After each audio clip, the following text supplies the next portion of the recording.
My name is Christian Basel. Years ago, I had an idea. I got myself a Tardis. Took it to new places, met a lot of new people, took some great pictures, and talked Doctor Who.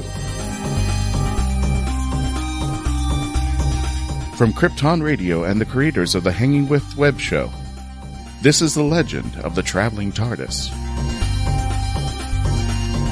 Join me on my latest adventures and become part of the legend.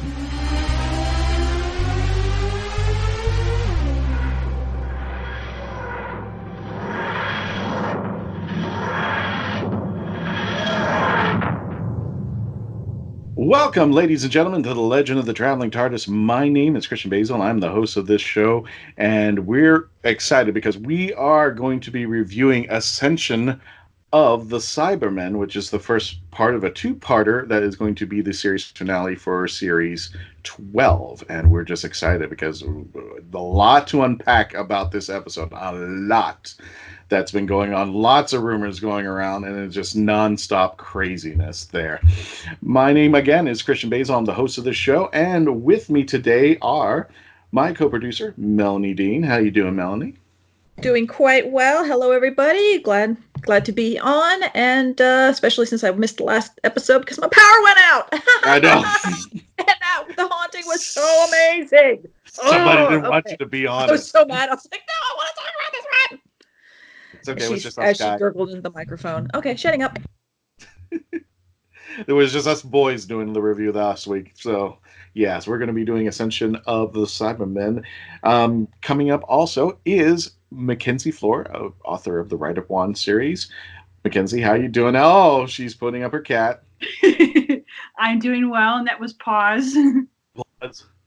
And we also have YouTube's Dr. Freedom himself, Brian Burress. How you doing there, Brian? Oh, pretty good. How's everybody out there tonight? No, it's great. Just great. I'm really excited about The Timeless Child, which is the next episode in the series finale for Series 12. And I'm also concerned about Series 13, 14 that are coming up. I guess they've already signed up, and Chris and Jody are already on it there. I also want to introduce before we get to the Who Knew News, I want to introduce our sponsor for the Who Knew News this week. It is UFO Con in Orlando, Florida. It's going to be taking place April 11th through the 12th at the Hyatt Regency Orlando International Airport, which is inside the airport. So, gang, just be prepared because this is going to be an awesome, awesome time. This is going to be the first time I've been there with the team. And they have special guests, Melissa Kennedy, who runs UFO Con, and also she also runs a show called the UFO Women. I'll get that right there, the UFO Women. Got to be checking that out. Also, if you're a Ghost Hunter fan, Grant Wilson will be there from Ghost Hunter. He will be there as well. Now, if you haven't purchased your tickets of it yet, this is the time. This is a cool thing for you. Up until March 1st. You can get discounted tickets. You can get $30 off of your tickets for UFO Con. All you have to do is use the keyword TARDIS. Well, I was expecting a little more than that. I was on mute. I'm like, oh, what people are going to see on the YouTube. Slapping it to nothing. Going. No problem. You can use keyword TARDIS. Also, we provided a link to the event. Which will automatically give you the discounted code. But if you decide you just want to go to the website and pull it up, you can use the keyword TARDIS there. Again, that's going to be April 11th through the 12th at the Hyatt Regency Orlando International Airport. For those of you also just joining us on the YouTube channel watching this, please make sure you're hitting the subscribe button and that little bell so you get the notifications every time we drop a new episode and when we do our live chat episodes where you get to talk to us while the episode's running there. You can tell I had a little bit of a conversation on our last episode with a gentleman. I forgot his name. I wish I had it down there, but it was kind of cool. Yeah, keyword TARDIS. But he just had a few questions before he left, and it was really nice to be talking to people who watch us on the YouTube channel there. But before we begin our review, we have Dr. Freedom with the Who Knew News. Take it away, Dr. Freedom. Okay, good evening, everyone. A quarter over here on the Hollywood Reporter, we have BBC as quote unquote the primary incubator. Incubator. Now you got me. The primary incubator of storytelling talent in the UK. Now this is Piers Wanger, who's speaking, and he's also unveiled some new shows and whatnot. But also one of the big concerns he does address in this particular article is Wenger was asked about the quote-unquote declining ratings for Doctor Who and whether that could lead to the BBC drama giving it a rest. He said, quote, I produced it for many years. I don't think it has been in better health editorially. I think it's fantastic. It's an incredibly important show for young audiences, still watched by families in a world where there are fewer and fewer shows that have the power to do that. So it will always be an important show for us. His conclusion, I think we are a very long way away from wanting to rest it, end quote. So that's his official verdict from Piers Wenger on this whole situation. Now, and I have a question about this, and I'm just hearing this off the cuff because I don't know. I know a little bit about the licensing in the BBC and all that. What is it? I'm hearing people saying that the BBC is losing its licensing or something like that, or am I getting that wrong?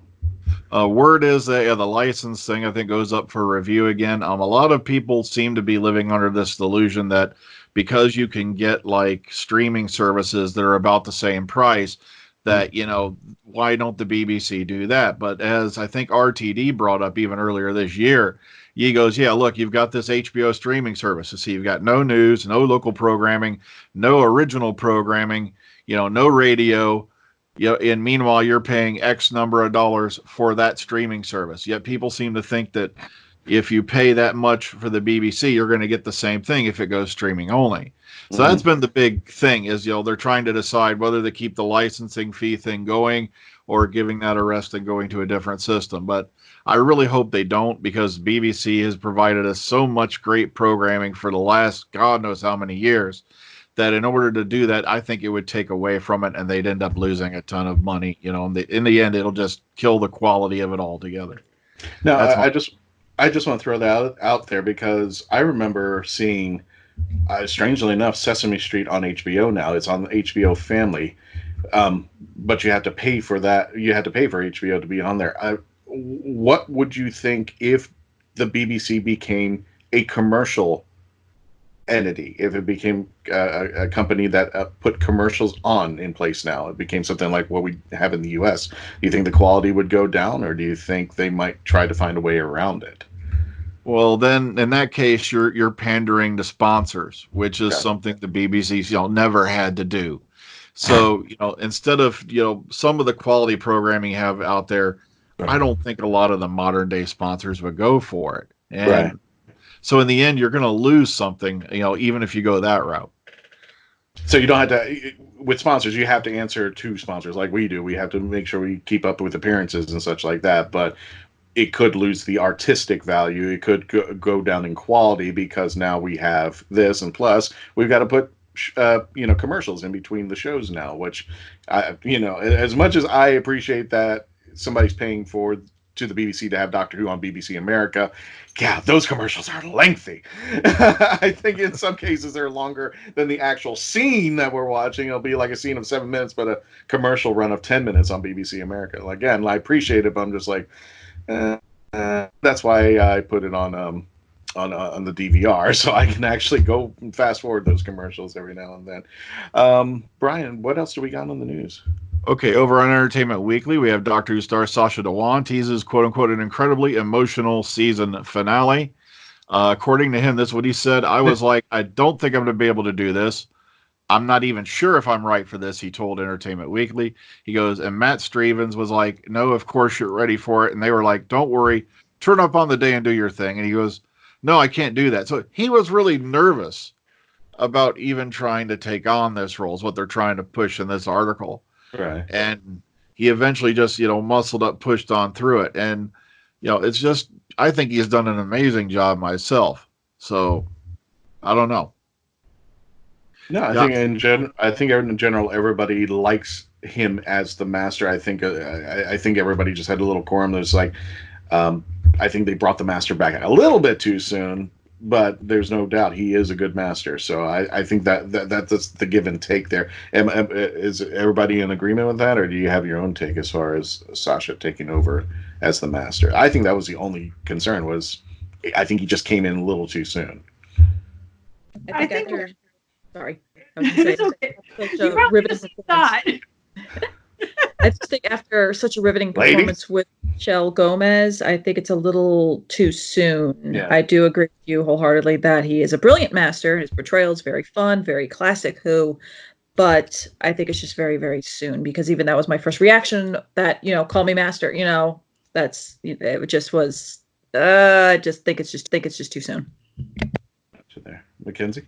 I didn't think necessarily it was too soon. I think it's more of the case of he has retorted back to how the master was originally. So the fans are more concerned about that everything that Missy went through has been invalidated, which I don't think has happened. I think there's a lot bigger picture explanation, and we're going to find out exactly what that is in the next episode. It's just that more people were taken back because of how Sasha's master is so much like the original. Yeah, it was. What I'm saying is it was kind of a scary feature, and I mentioned that in one of the previous episodes. It's kind of like bringing Ianto back. It's like, you better have a damn good reason and a damn good story to back it up, otherwise you just cheapen that scene in Children of Earth. And it was like, if you're going to bring the master back, it better be, and it worked. But again, I felt like at that moment, it's like Missy. It just felt like that whole ride, that whole thing, she's trying to be a better person, got cheapened. Or was that something, maybe that was something that was built into the master that Missy was trying to do, because, she did beat him up. She did beat up the doctor with her other self. So anyway, moving on, Brian, what else we got in the news? Okay, and sorry to end on a sad note, but the co-founder of the very first Star Trek convention, Elise Rosenstein, passed away earlier this week. She was 69 years old. She was undergoing rehabilitation for a broken leg when apparently she suddenly passed away. Jeez. Now with Joyce Yasner, Joan Winston, Linda Deneroff, and Devra Langsam, she organized the very first Star Trek convention held in New York in 1972. This convention was not only the very first media convention, it was also the biggest science fiction convention to date by a very considerable margin. Wow. So sadly, yes, Elise has passed away and left us at the age of 69. Rest in peace. I have nothing else to say. I don't know much about I know. her. I hate to end on a down note, but a lot of us sci-fi people out there, this really set the precedent rolling for, fan conventions and things like that. So. No, absolutely. Because considering a lot of convention these days, matter what, even if it's sci-fi or brony cons or any other type of fan-driven genre, really everything kind of goes back into those pages of what Star Trek conventions were, because that was really the first time a confluence of people came together to celebrate a television or anything else in the pop culture media. So really, a lot of those points that a lot of the things that you do today really did get that little nick of inspiration from what she and the other co-founders did to really, for us to have those SDCCs and to have the MCMs and all that kind of fun. So she was the precursor of what we have right now as far as the convention geekdom world all over internationally, all over the world there. So thank you for your contributions. I mean, if it wasn't for you, we wouldn't be having fun out there right now. And I'm glad over time that it's expanded to other geekdoms, into the DC universe and the Marvel and to the Who-universe, everything. I mean, thank you for your contribution there. And speaking of conventions, we got a commercial break. I told you, I'm the worst segue ever. When we return to the Legend of the Traveling TARDIS, we're going to be doing our TARDIS count. 1 for being the worst episode, 10 for being the best. And they're going to give us their ratings. And then we're going to be reviewing Ascension of the Cybermen. When we return, please continue to become part of the legend. It's Germany, 1938. Charlotte is a 15-year-old girl living in the Jewish quarter. George lives in the city proper, and enamored by Charlotte's charm and grace when she wanders into his cobbler shop, George decides right then and there that he is going to marry her. Follow along as this unlikely couple struggles to stay one step ahead of the Gestapo and their dramatic escape from Nazi Germany. Good things always happen in springtime, from author Joanne Fisher, on Amazon.com today. Alien invaders enslave Earth, unleashing hunters into the ruined wastes. One young survivor struggles to elude their monsters, clinging to hope. When he's stolen off the planet by a sarcastic starship AI, they pit their uneasy alliance against a treacherous galaxy. Explore a whole new verse of barbarism and betrayal Wonder and Adventure in the Scion series, by Michael J. Allen. beginning with Book 1, Scion Conquered Earth. Available in print, ebook, and audio on Amazon.com. And welcome back, ladies and gentlemen, to The Legend of the Traveling Tardis, where we're reviewing the episode Ascension of the Cybermen. My name's Christian Basel. I'm here with co-producer Melanie Dean. I'm here with the Right of Wands author Mackenzie Flohr. And I am with Dr. Freedom himself YouTube channel, Brian Burress. Got to check him out there on the YouTube channel. And speaking of the YouTube, if you're watching us on the YouTube channel, hit that notification button, hit that subscribe button, I should say, and hit that bell so that you get notifications of when we're putting out newest episodes. And definitely you want to check out the Hanging with Web Show, better known as the HWWS Media. You want a plethora of content all over the world. We're talking about movie reviews. We're talking about Saturday morning cartoons. I mean, if it's out there, the geekdom, it's being represented at the HWWS Media. Make sure to hit that subscribe and notification bell so you can get all of our content out there, including the Hanging with Web Show, our mothership out there. Now back to reviewing Ascension of the Cybermen. We're going to start off with Mackenzie, between 1 and 10 TARDISes, 1 being 10 being How many TARDISes do you give this episode? I gave it an 8. Okay. Brian, what would you rate Ascension of the Cybermen?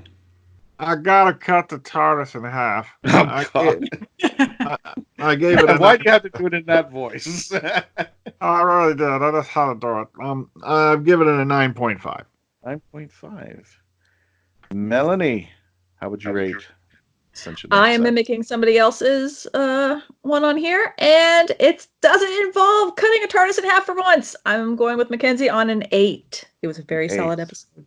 Okay, so everybody close your eyes because for our friends on the YouTube channel, I'm going to put out my number. There you are. Huh. Yeah. Huh. Our folks on the YouTube channel, you got to see my rating, and plus we're going to start off with the lowest rating, which is divided between Mackenzie and Melanie. Since Mackenzie, you gave us your rating first, tell us why you rated an 8, what was so great about it, where did it miss the marker? For me, the reason why I got an 8 was really the story. There was 2 different stories going on, and it did not feel like they really made sense in the way that they were coming together as one. I understood big picture-wise where they're going, but it just seemed like, well, who's telling this past story? You could tell it was going to be the lone Cybermen, but yet you were never going into that character's actual thoughts. So it just seemed like it was a story that just kind of got thrown in there so that the audience is like, oh, this is who he is. But we got this other bigger mystery, is the son who has the ability, like Jack, to resurrect himself after he gets killed. And there's lots of this episode had more questions than it had answers on it. But I like the episode. Very solid episode. Cannot wait to the next episode. Very, very, very excited. Very, very cool there. Melanie, you also rated it an 8. That I did. I thought that I did. It was a very good episode. I honestly think that this season has finally found its groove. I think we're getting consistently good writing, consistently good acting. I'm noticing that the plots are very intricately weaved, so I'm getting a good mix of subplot and other items where they're just kind of working by the very end. Notwithstanding this is definitely one that's good. It's a 2-parter. Had a good idea for the cliffhanger was very logical for where it ended. I liked that you kind of still had a lot of kind of a whodunit kind of feel of, well, who is this child? What is this child? I just kept calling him Clark the whole time. They ended up naming him Brandon. I was like, oh, well, there went Superman. Literally looked over my husband like, see, it's Clark Kent. Ireland, it's kind of like Kansas, I guess. I don't know. I'll have to ask somebody in Britain what they think. But no, it was a very good, solid episode. I liked the effects were very good. I liked the plot. Well, I liked how at the very beginning they did a little bit of exposition theater with actors. Sometimes it works with a character, sometimes it doesn't. I thought this time with Yaz, Ryan, and Graham at the very beginning putting out their kind of stuff and saying, well, we do this, this, this, this. And when they were doing their little bit of exposition, it sounded like it was coming from those characters. It didn't sound like whoever wrote each one sounded like they could have all been interchanged, like with whether or not the gold flecks are going to go in there. And I heard that I guess they're allergic to it. And with Graham going, oh well, this what's it and this, and I guess that's going to work, and then like Yaz being a little bit more scientific and being more sure. Graham going, hooray! But yeah, I thought it really seemed that this episode, all of the characters, including the lone Cybermen, they're very they know who they are. They know what they're doing, and we get to be as audiences just listening and watching and taking everything in. And as this big little present that's going to be given to us from the BBC opens up in the next episode. It's going to be a wild ride. And what was it that there was a quote from somebody that says you're probably going to need a drink to watch this episode?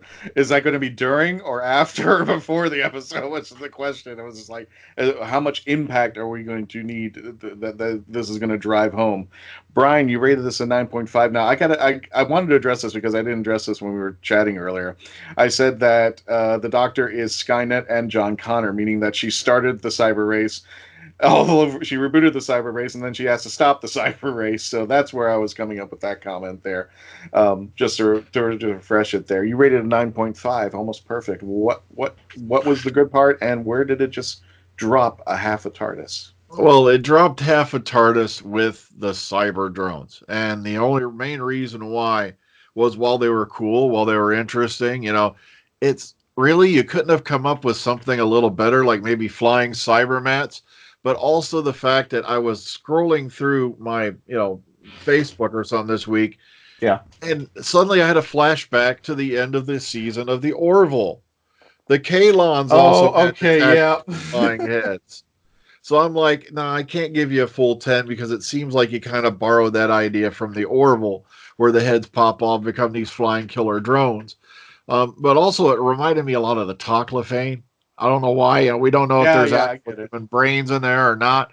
But other than that, it was a very well structured episode. All the background characters, the rest of the cast were brilliant in this episode. The guy who did Coach Sharmas, amazing. Once again, Ashad right on point. Just as sinister, if not a calm, toned down, even more sinister, if that applies. And that really just knocked it out of the park for me. Everybody was just amazing in this episode. Melanie, I'm thinking since we brought up Coach Sharmas, I think the deadliest of the Cybermen is a Cyberman with emotion. Oh, absolutely. It gives another. I mean, we've had how many episodes where the Doctor has gone against the Cybermen, and in his big, grandiose hero speech has brought up the fact of human emotion or Time Lord emotion, Gallifreyan, whatever, emotions, feelings. That's the thing that makes everything powerful. Cybermen have always been, that's what makes you weak. But in his speech, it's always, talking about how these feelings actually motivate you and make you a better warrior, make you more compassionate, all those kind of things. So now we have a villain that does have that. And usually in the other times, whether it was Lumic or, oh Lord, I can't remember her name, back in the New Who earlier on, where it was the woman from in the red and she was becoming a Cyberman and ended up the Christmas episode. Yeah. The next Doctor, and you're going to make me look it up, aren't you? Well, she ended up having a mecha freaking Cyberman. It's hard again. I didn't even have to look it up. It's hard. Okay. Yeah. So they both, as they ascended to their villainy, and then the second they realized, oh, my emotions are going away, in this essence, dying, it's like they forgot that was going to be given up. It was stripped from them, and then that's when they finally became the big bad. Here we have someone that is the big bad, right, and he still has that retained, and it's just really, really intriguing because he has some of the most eloquent writing. Because I love how the Cyberman part to him is very calm and collected, and he's very sinister of sinister, honestly, to steal that from Brian. He's very, very calculated, which is, well, he's a Cyberman. He should be able to do, be more robotic in his thinking processes and being very analytic. But no, I love it. Ooh, this is fun, but it's also is that you? Are you the baby? Wait, what's going on? Brian, were you chomping at the bit earlier? Because I heard you wanting to jump in there. I think her name was Mercy or something like that. Mercy Hardigan, though. Yeah, it was a very ironic name. Yeah, given the situation. I remember that. I agree. Sorry. No. It's just, the one when she's standing with the guys who goes, "You've never asked my first name," and she just spouts out, "It's Mercy." But I remember the doctor saying it's Mrs. Hardigan, so Mercy Hardigan. But go ahead. I'm sorry. I'm just bringing that up there. I just wanted to throw a quick note out there to Ray Holman, who designed the new cyber suit, even though I think the only really reused part of it was the upper part of the chest unit, and that was from the Nightmare and Silver guys. But everything else was beautiful. The horns on the shoulder pads, and if you also look very closely, they've got these spikes on the legs as well. They look very, very medieval. That's what I love it. It's like these evil, like cyber knights coming at you, man. It's just, plus the reshaping of the head back closer to the classic design. Because yes. If they kept rounding off the Cybermen's heads, by the time they were done, you were going to have a football with handlebars. So I'm glad they went back to that more basic head design. That just knocked my socks off right there. Do you know what's funny? I don't know if you remember the special for the 25th anniversary for Silver Nemesis. And they had an interview with the cyber leader, who was played by David Banks, and they had to he explained how there was such an improvement from the classic series to the current day. And I just remember the only thing that's left out of these Cybermen are the Doc Martens that they had to wear in the 80s. And then and also that the cyber heads could actually snap into place, whereas used to be they had to drill in the screws. And once you were in there for a while, and they weren't going to get you out for quite some time. But yeah, just seeing old school Cybermen kind of getting mixed up in the mix. I'm hoping that just Chibnall has provided something that makes all of this come together, because Nightmare and Silver was kind of just a weird thing that Neil Gaiman wrote. It was just like, oh well, the Mondosian and the Cybus Cybermen got together and had baby Cybermen. So I'm like, okay, this is just a very weird one.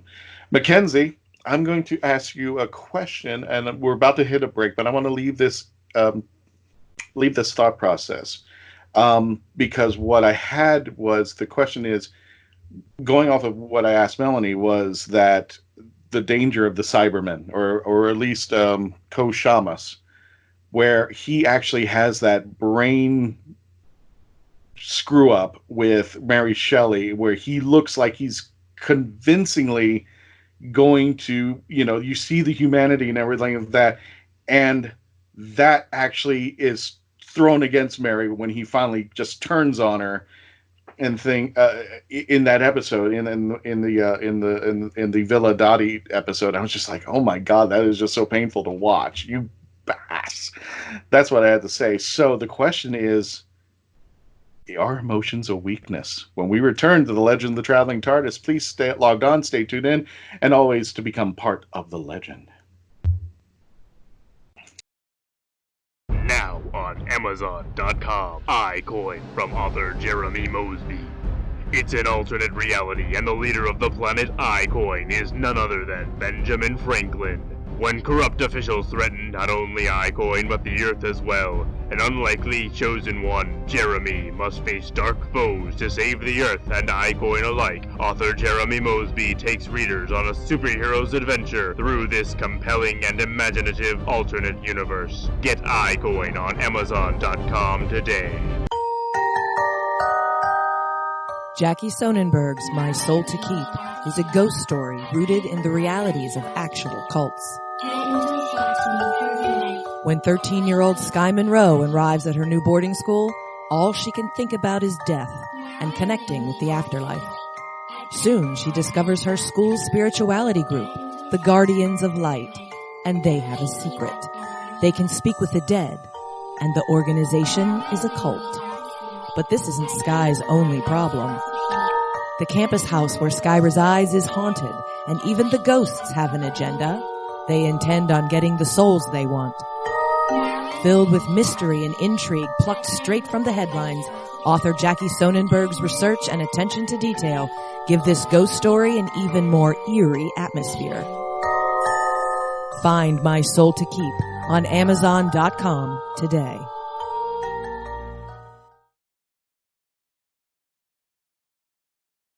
And welcome back, ladies and gentlemen, to the Legend of the Traveling TARDIS radio show. If you're listening to us on Krypton Radio on the premiere date, if you're listening to us on Apple Podcasts, or if you're listening to us on iHeart, you're watching us on the YouTube channel, hey there, please make sure that you are subscribing, hitting the notification button, whatever you need to do to make sure that you get this content in a timely fashion. Also, please like us on our Facebook page, facebook.com, The Traveling TARDIS, where we drop off all the episodes, including if you are joining us and you just for some reason forget, we put up the episodes on our from Spotify to iTunes well, I can't say iTunes anymore, it's Apple Podcasts, but just getting used to that now there.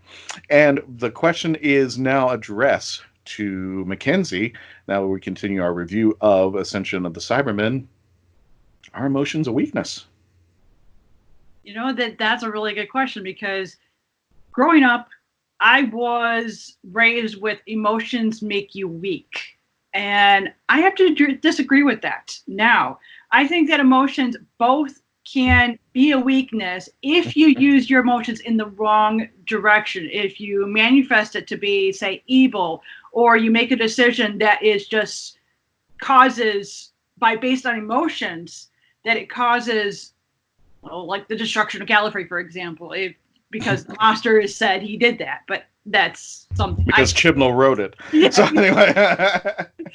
But at the same time, emotions is what makes us human. We're able to, with that, we can also empathize. We can sympathize with people, relate to other people and what they're going through. So I don't necessarily think that necessarily it is a bad thing or a weakness in full. It's just more of how, whatever the situation is how you choose to react to it, which is the same thing I preach in the Right One series. Mm-hmm. Gotcha there. Well, I'm actually asking this question of everybody. So, Melanie, are emotions a weakness? Yes and no. I'm going to go with no. Yeah, yes and no. It depends on what emotion, at what time, during what circumstance. Honestly, that's going to be my answer. It depends on a lot of factors. It's not something that it's just one emotion blanketed. Yes, at all times this is a weakness. No, but there are times where emotions, as the colloquialism is known as, emotions can run high. That can become a weakness. Quite frankly, when people have I think any emotion going too far, it can be a weakness. So it's almost like anything and everything in moderation. If you're far too angry, mm-hmm. enjoy the heart attack or your blood pressure. Or if you're far too sad, it's a weakness, maybe on your heart. I think it's the extremes. Extremes are a weakness, but otherwise, no. Brian, I harken back to another geekdom, which I think is interesting that I'm bringing this up, is Star Trek. And the movie is Star Trek First Contact. And there's that fight scene that's about to take place, and Data just shuts off his emotion. He just swings his head for a second, and he shuts off his emotional chip inhibitor or whatever it's called. And Picard just stands there and goes, "No, sometimes, Data, I actually envy you." Because I guess, I think in the essence, emotions, for a better term, and this is not probably the best term, but it's a tool. And what I mean by that is, if used properly, it can be very good. If used improperly, like anger or something, or if it takes over, it can be used, it can be a hindrance to what you're doing. Does that make sense? Yeah, if you let your emotions run you rather than you run your emotions, mm-hmm. Yeah, it can lead you down some very dark paths. It can lead you down some very sad places. But if you learn to channel your emotions into something more positive, I find that it gets you past the down times. Focus on the good, not the bad. All right. Well, don't let negativity drag you down. Focus on the things that make you happy, the things that drive you. Find your passion. And then, so they do have their weaknesses, but for the majority, I have to say emotions are positive because it's the things that make us human in the end. Yeah, I see. I see what you're saying there. One of the things, the reasons why I rated this, and I will honestly say I didn't rate it a 10, but I did give it a high score. I'll just leave it at that because one of the questions I wanted to bring up, Melanie's putting Coach Sharmas, he's the gatekeeper. Ashad is Cybermen. Oh, have I been saying it wrong? Oh, okay. Sorry. Saying it wrong, and I think we've just been running with it. So I just want to let's not let our listeners know because Christian just reads the notes. I try to be quiet about going, "Hey, FYI." Yeah. Or the easy way to keep track of them, we were calling Coach Sharma Space Moses. Oh, that's right. Oh, that's right. That's right. Okay. I was calling him Game of Thrones guy because I couldn't remember his character name, and I kept thinking, "Ooh, that animated GIF where it shows all the people from the who've been in Game of Thrones and Doctor Who." I'm like, "Oh, we can add he and we can add Ian now." Sorry, I just we're going to be doing that thing. We're going to see Harry Potter actors and Doctor Who actors intertwined with the series. So now I guess Game of Thrones is getting a turn now since everybody is not employed with that show at this moment there. But I guess I'm going to say this.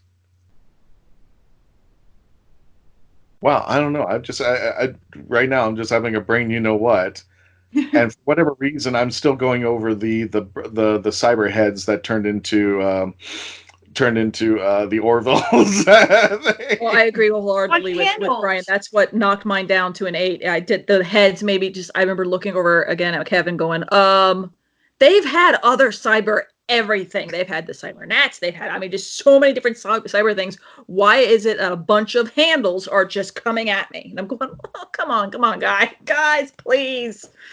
Okay. But yeah, that one I was like, But the idea of drones coming after everybody, thought that was brilliant. I, again, thought the refugees, all of them, usually typically in last season, whenever you had a cast that had a ton of people, even like in Orphan 55, when you had a ton of extra cast members, after a while, a lot of them were just red shirts. They're in the background, or they're just not fully fleshed enough for me to care.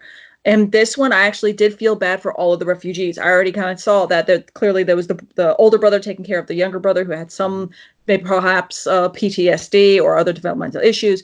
I felt bad for him where he got scared and frightened and ran off. And then the other girl, I guess, ran off to go help him. So I'm like, I feel bad because she was trying to help. They really, in this little refugee sect, really, really kind of gelled with me because I'm like, oh, these are all real live people. They're fully realized characters, and I love the flirting between her and Graham. I thought that was amazing. I was like, Graham, you can do this. Okay, sorry. As I digress, it was one of my happy points where I just thought again that everyone had good banter, everyone clicked, even in a wartime scenario, and it made sense for Ryan to not get on the ship because of his dyspraxia, that maybe he would be the one that fell behind and couldn't get onto the ship that looked like a giant gravitron. I thought of that too. You look like a giant gravitron. I did. I was like, oh no, I don't want to get on that party ride. It reminded me of an old merry-go-round we used to have on one of the local playgrounds. Oh my God. Anyway, getting back to the review, and like I said, the first thing I think I mentioned, I said to somebody as soon as I saw that the drones, I said I need my own handles just because the neighbors are ticking me off. I want something that just sit out there and just run and chase them throughout the house. It really came about either, so we need our handles. we should get a story now about how handles came up to be. But anyway, I'm glad you mentioned the refugees, Melanie, because I actually had a counterpoint, and maybe I was just missing out. Like I said, I may want to. This is one of those episodes I should have just reviewed again, just watched again and again, and tried to get it, because sometimes I don't get it in the first round. I need like 2 or 3 runs to finally understand that. And the refugees, yeah, I did like the flirting with Graham. God, I just loved that. I was just like, go ahead, Graham. This is your move there. I think I just wanted more backstory on the refugees so I could actually appreciate them more. And they were kind of getting thrown in. And then by the time we were kind of getting to know them well, they were getting killed off. And like the leader of the refugees was just like, okay, well, that was a great stint. That was one of the reasons why I kind of dropped my score, because I think I wanted more out of the refugees. And it's kind of been a running thing with Doctor Who, because if they do have a background character, they're redshirted all of a sudden. Yeah, it's like you're not going to last too long on Doctor Who nowadays. But did I get that wrong? Or maybe did you guys catch something that I didn't as far as refugees? Because Melanie, you got it and I didn't. Well, I think I knew from what it was going to be. I mean, they're under attack. They're clearly we're going to be having loss of life here. But at least that when they first arrived on the scene and the doctor had to I did appreciate the fact that they're refugees. They're not going to easily say, "Oh, I'm getting a free handout. This is awesome." You know, they were very not curious, but very cautious into just accepting her help, even though that they were under fire. And how she had to say a few times, "No, we're trying to help you. We're trying to help you," you know, that kind of thing. And then went into like the exposition of everything. And then I liked that it failed. It blew up. It's, you know, it's not every story should be going well. You know, good storytelling doesn't always go as planned or as, you know, well executed as you would hope. That just kind of grounds it into realism. But I did like that once you did get into the ship, I understand that you're not going to have a lot of refugees going on. And at least when you had like the one kid go on with Ryan and the doctor where they went ahead and grabbed one ship. So there was at least one refugee there. And then Yaz and Graham were on with the other three. So at least you still had 4 extra characters. But I think learning back from, again, Orphan 55, when you have way too many characters and you already have 3 companions on top of the doctor, who, again, stellar episode for her. I think, and then again, now you have to go find Koshamis. You have to go and then find. I loved how they were like, it's a person. It's not a place. It's a person. Mm-hmm. I thought that was actually a really kind of spin I wasn't prepared for as well. But no, I think. Back to your question about refugees, I think they had the perfect amount starting, and where they were able to wrap up, at least they still had 4. They got redshirted too earlier there. Brian, how did you think the companions worked in this storyline? Did we get enough? Or go ahead. Well, poor Ryan didn't seem like he had a whole lot to do in this episode. No.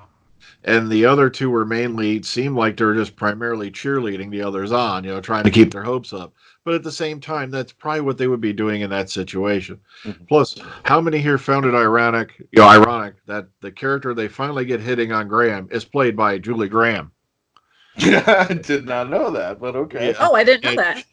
Yeah, she played in the Sarah Jane Adventures. I believe she played in Goodbye, Sarah Jane Smith. I can't remember. Okay. Yeah. It was like the season 4 finale, something like that. I can't remember the exact name of her character, but that's. I knew she looked familiar, but I wasn't sure if it was just from some other BBC item that I've seen. Yeah. Mm-hmm. But other than that, I think they did the best they had with the time they got. You got to remember, you've got a lot of people to focus on. You know, Ryan, they kind of took him out of the way, but they've done that before, where they've had to, you know, take a character out of the way so they can focus more on the others. So maybe he's going to have more to do in this, you know, finale, you know, coming up. So, wow, and then I'm just really excited about the. I just want Sunday to be now. To tell you the truth, speaking of Sunday being now, we've got a commercial break. Yep, I hate my segues too. So when we return to the Legend of the Traveling TARDIS, we're going to be wrapping up our discussion and our review of Ascension of the Cybermen, and I'll finally get Koshamis' name right with the right characters. And then I'm sure people have been typing it away, going, "Christian, what is wrong with you? Did you really watch the show?" It's like, yes, I did. I'm just having a brain. You know what?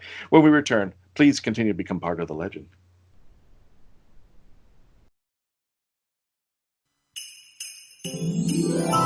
Deborah Parmley's Jenna's Christmas Wish. Santa, if there's one thing I want for Christmas more than anything, it's someone to spend Christmas with. Someone who really wants me to be there. Head to the mountains of East Tennessee with romance author Jenna Hart for a Christmas writer's workshop. Since her mother passed after a long illness, Jenna has had one wish. She doesn't want to spend Christmas alone. Meeting Niccolo Maldini, cover model and actor, could make more than Jenna's Christmas wish come true. Unless Ember, Niccolo's ex-girlfriend, does something crazy to stop them from being together. It's a mountain Christmas romance you won't want to miss in Deborah Parmley's Jenna's Christmas Wish. Now on Amazon.com. And welcome back, ladies and gentlemen, to the final part of this episode of the Legend of the Traveling TARDIS radio show, reviewing Ascension of the Cybermen. And I'm just going to give my team a warning right now. If I ever do something stupid by getting somebody's name wrong in the show, could you please do it a little bit earlier so I don't get hate mail throughout the episode? Because I know it's coming. I know people are going to be writing in or typing on their Facebook. Christian, are you okay? Did you actually watch the episode, or are you just reading it on Wikipedia or something like that? It's just like... For the YouTube feed, you can see exactly when I turned my head, looked down at my phone, and was trying to figure out how to spell his name and what the lone Cyberman's name was. I couldn't remember Ashad, but anyway. Ashad. Okay, guys, you don't have to keep writing. You're fine. I've got it all figured out here. Now, I do apologize. We put up the Traveling TARDIS poll a little bit late in the game. We do have a little bit of a deadly catch called a soak. We soaked it for one day, and unfortunately, we only had like 27 people do it, but we're still getting a lot of people voting. But on the very good, what percentage, Brian, do you think people gave as far as Ascension of the Cybermen with 27 votes? I'll be optimistic and say 90%. 90%. Melanie, what do you think they gave him? Considering that a lot of people voted, I'm going to go upwards of 75%. 75. And Mackenzie? I'm going to go with 80%. 80%. Mackenzie would be the closest to the pin. 79% said it rated it very good out of the 27 people who voted. And I'll make sure next time when we do the finale, I put out the poll a lot sooner. So I apologize, folks. That's just me being slow there. So not a bad episode. Not a bad episode at all there. Did anybody have any challenges about the episode that we haven't addressed talking about this, or things that were like, you know what, I didn't get to this point. I didn't get to mention what I wanted to mention during the show, but this is what I had a challenge with in the episode. One small one, yeah. And I don't remember, so I might be off, so I have to go back and watch it again. But I do remember that once they were on the ship, after the fact, they realized, oh, this is a troop carrier, blah, blah, blah, blah, blah. And all of my sci-fi-ness were like, you should know what, if you're a refugee, and you're fleeing from a specific, vessels or people or bad guys, whatever, I would almost assume that they would have been able to recognize from the outside what ship that was. But I don't know if they did know that and they were just going for it anyway, or that little bit of surprise made me kind of go, really? I don't know. Maybe it was just the ship was blasted into oblivion, and I mean, I had no problem when they said we're going to get rid of life support and we're going to cut everything and we're going to go ahead and aim for this ship into that needle, that hole in that needle. We're going to land it, and I'm going, you know what? Do it, baby. We can do this. I can suspend disbelief for this one. But that part just kind of made me go, with knowing how many hundreds of levels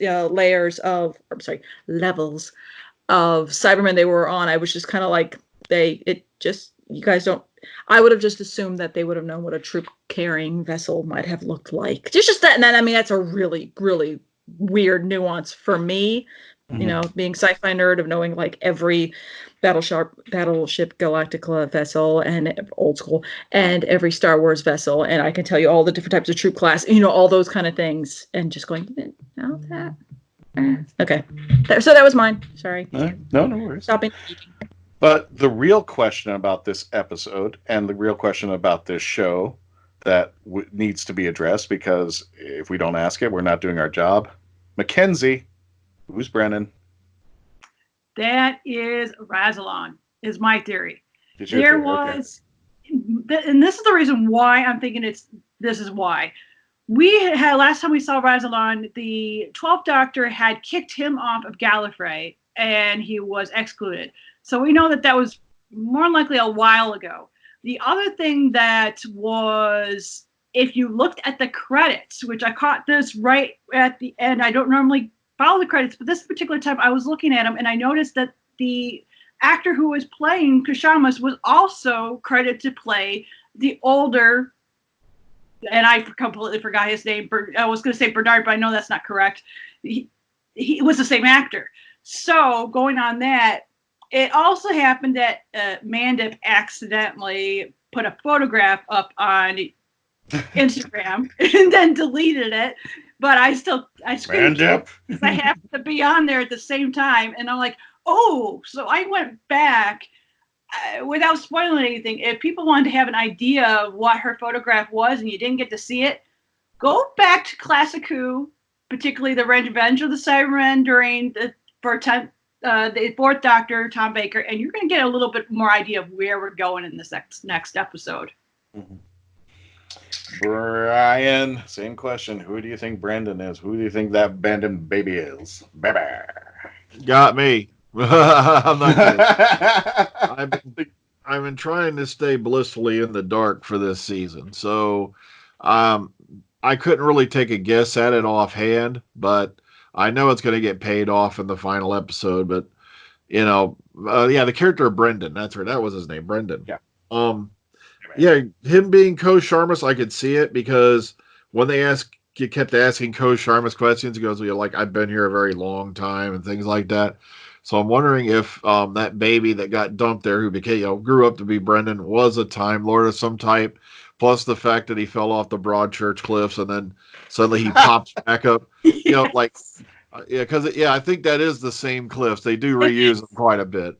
That wasn't the only Easter Danny. But the one question that perplexes me about that whole thing, he falls off the cliff backwards, right? Head facing the water. Yet when they come running up to him, his head's facing the cliffs and his feet's facing the water. Yeah. Around. It's like, did he do a half gainer on the way down? What happened? Yes. It's like, yes. So my guess is it somehow tried to space Moses Ko Sharmas. So, but the thing is, if he is Rassilon, he fell, but he didn't regenerate. If he's a Time Lord, he didn't change his appearance. So that kind of puts it into a weird place. If that is supposedly the rumor there. Melanie, who's Brandon? Who's that baby? Okay, I don't know who Brandon is, but I think your original thing was where we're headed or whatnot. So I'm like Brian, I like to stay blissfully in the dark. But when it comes to spoilers, I don't follow them. I don't seek them out. If someone's going to start talking them, I take my headphones off and I unplug my, I go on mute. I think, based on the fact that I don't know, the one thing that the Master had said was that everything was a lie. And I remember, if I remember correctly, Time Lords and Gallifreyans are different, if I'm remembering all the canons correctly. And that I remember at some point, the Eighth Doctor had said that his mother was half human. So if all of the human race has been going to Ko Sharmas and he's been shoving them in a portal that apparently goes right to Gallifrey, could it be that all of Gallifreyans are really human and that eventually they look into the eye of harmony or whatnot and they become Time Lords, and then that's when they get their two hearts and all that kind of fun stuff. So I almost wonder if that's what the whole Master thing was saying, everything's a lie, is actually they're human. They're actually a backwards way of being human. So that was my little thing that I kind of extrapolated while watching the end of the show. So could Brandon be Rassilon? Maybe maybe Brandon's actually Rassilon, who's actually Ko Sharmas, who's apparently started all of Gallifrey, and he's been seeding it with humans. Maybe. That's my guess. Good in it. One of the concerns that I have, Brian, is if this is supposed to be the origins of Gallifrey and the Time Lords. I'm harking back, and if anybody understands what I'm talking about, the Cartmel master plan. And even Andrew Cartmel was kind of taken aback and saying, listen, there's a reason why the character is called Doctor Who. And this is actually an interview that I had with Andrew, and I actually talked to him personally about this. And he goes, if we give too much away about the Doctor, then the show's over. It should be mysterious. It should be aloof. The character should not have a defining moment, and that's why they kind of held back on the master plan, including when they did Silver Nemesis, which I brought up, which is a Cybermen episode. That if you give too much away, then what's the point? Then we know too much about the Doctor. The Doctor has to be an enigma. Thinking on that note, if anybody wants to jump in on that case, what would you say to that, Brian? Well, yeah, I agree with you, because what little we do know about the Doctor, we've learned over the course of going on, let me see, 57 years coming up. So while we've gotten tiny little bits of insight into his character, it's taken us a long time just to get that much. And I think if they reveal too much, like we find out his real name was like Fred, that's going to be kind of a downer. That's Romana's real name.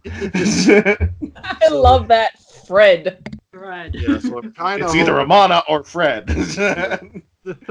I'm hoping they leave it, vague like they have, And Chibnall, like I said, he is a student of the classic era, so I don't think he's going to give away too much. I wouldn't be too concerned that he'd go down that road. I'm hoping that, and that's the scary part. And I'm just thinking, if this is supposed to be everything changes, then would that mean that we're going to know a lot more about Gallifrey than we should? I kind of liked it that it was a mysterious planet, and then there were kind of concepts of things that come out, because my mind is racing. Also, Big Finish jumps in, Lung Barrow jumps in, the Trial of the Valyar jumps in. I mean, now we got Time Tots, and the Doctor actually confessing that he doesn't remember where he came from in that episode. I mean, a lot. It's such, because of the history and such, it's so much to consume, and because the word canon doesn't seem to register too much in Doctor Who nowadays, because we can say anything and change it. I'm really worried that if we go in the wrong direction, I think Chibnall either is going to be one of the best showrunners that we've had, or if he takes in the wrong direction, he's going to be taking in a direction that may make Whovians feel uncomfortable. And I'm hoping he's really worked this out. I like to think he does. Anybody have any last minute thoughts about the episode before I reveal my number? No. How many people caught the oops that Graham made when he was talking, and they were opening up the place before they saw all the Cybermen inside? It's like, yeah. I'm. Well, let me let the audience know, because we're at the time, but yes, I gave it an 8 for all the reasons that I've mentioned, for all the questions I brought up. But I really just can't wait until Sunday there, folks. And speaking of which, Sunday we are out of time. We'll be reviewing the last episode of the series.